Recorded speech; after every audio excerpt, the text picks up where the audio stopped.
Hi friends, welcome to Veni's kitchen.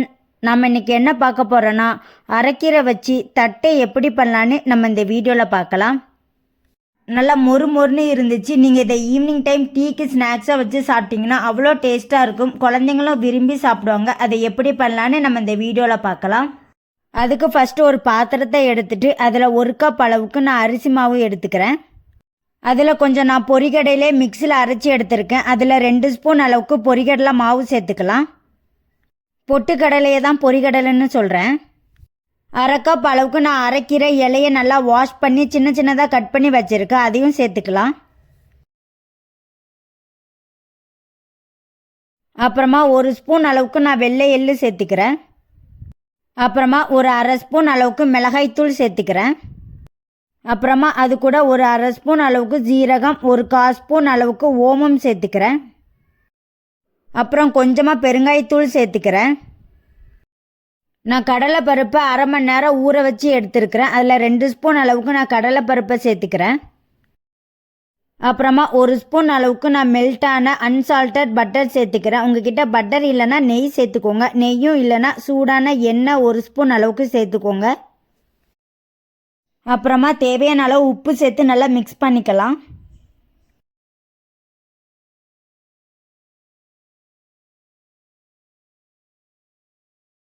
இந்த மாதிரி நல்லா மிக்ஸ் பண்ணதுக்கப்புறமா கொஞ்சம் கொஞ்சமாக தண்ணி தெளித்து சப்பாத்தி மாவு பதத்துக்கு நல்லா மிக்ஸ் பண்ணிக்கோங்க. நல்லா சாஃப்டாக மிக்ஸ் பண்ணிக்கோங்க.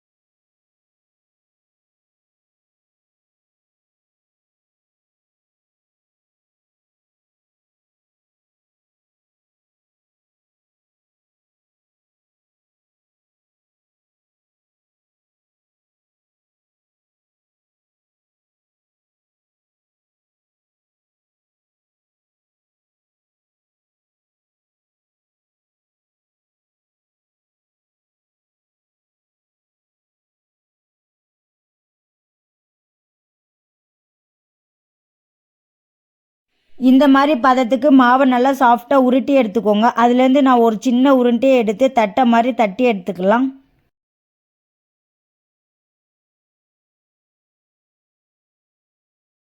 இந்த மாதிரி நான் ஒரு பிளாஸ்டிக் பேப்பரை எடுத்துக்கிறேன். உங்ககிட்ட இது இல்லைன்னா நீங்கள் வாழை இலை கூட எடுத்துக்கலாம். அந்த பேப்பரில் எல்லா இடத்துலையும் படுற மாதிரி நான் எண்ணெய் தடவிக்கிறேன்.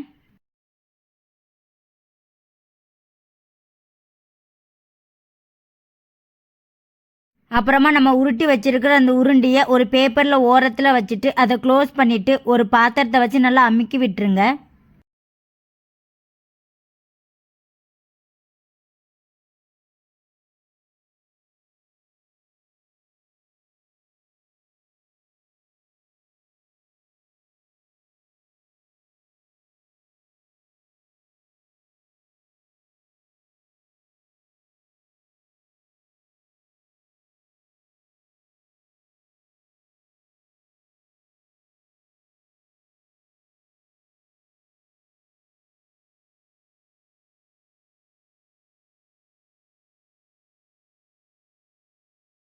இந்த மாதிரி உங்ககிட்ட உள்ள மிச்சோல மாவையும் தட்டை மாதிரி தட்டி எடுத்துக்கோங்க. இந்த மாதிரி ரெடி பண்ணி வச்சிருக்கிற தட்டையே ஒரே பாத்திரத்தில் வைக்காதீங்க. உங்களுக்கு எடுக்கிறதுக்கு கஷ்டமாக இருக்கும். வேறு வேறு பாத்திரத்தில் வச்சுக்கோங்க. நம்ம ரெடி பண்ணி வச்சிருக்கிற அந்த தட்டையை பொரித்து எடுத்துக்கலாம். அதுக்கு தேவையான பாத்திரத்தை அடுப்பில் வச்சுட்டு பொரிக்கிறதுக்கு தேவையான அளவு எண்ணெய் சேர்த்துக்கலாம். எண்ணெய் ரொம்ப சூடாக கூடாது, மீடியம் அளவுலே சூடானா போதும். அப்போ தான் உள்ளே நல்லா வெந்து வெளியே நல்லா மொறுன்னு வரும். இந்த மாதிரி மீடியம் அளவில் எண்ணெய் சூடானதுக்கு அப்புறமா நம்ம ரெடி பண்ணி வச்சுருக்கிற அந்த தட்டையை கொஞ்சம் கொஞ்சமாக உள்ளே சேர்த்து பொரித்து எடுத்துக்கோங்க. தட்டையை அந்த பக்கமும் இந்த பக்கம் திருப்பி போட்டு நல்லா பொன்னிறமாக பொரித்து எடுத்துக்கோங்க. தீயை லோ ஃப்ளேம்லேயே வச்சுக்கோங்க. இந்த மாதிரி நல்லா பொரிஞ்சு வந்ததுக்கப்புறமா அதை வேற ஒரு பாத்திரத்தில் எடுத்து வச்சிடலாம். இதே மாதிரி உங்ககிட்ட உள்ள மிச்சம் உள்ள தட்டையும் பொரித்து எடுத்துக்கோங்க.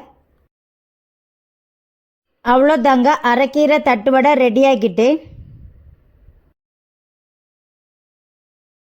பாருங்கள் எந்த அளவுக்கு நல்லா மொறுமொறுன்னு வந்திருக்குன்னு. இதே மாதிரி நீங்களும் உங்கள் வீட்டில் ட்ரை பண்ணி பாருங்கள். இது உடம்புக்கும் ரொம்பவே ஹெல்த்திங்க. குழந்தைங்களாம் ரொம்பவே விரும்பி சாப்பிடுவாங்க. இது டீக்கு நீங்கள் ஸ்நாக்ஸாக செஞ்சு சாப்பிட்டிங்கன்னா அவ்வளோ டேஸ்ட்டாக இருக்கும். உங்களுக்கு இந்த வீடியோ பிடிச்சிருந்தா லைக் பண்ணுங்கள், கமெண்ட் பண்ணுங்கள், வேனிஸ் கிச்சன் சேனலை சப்ஸ்கிரைப் பண்ணிக்கோங்க. பை ஃப்ரெண்ட்ஸ், நெக்ஸ்ட் வீடியோவில் பார்க்கலாம்.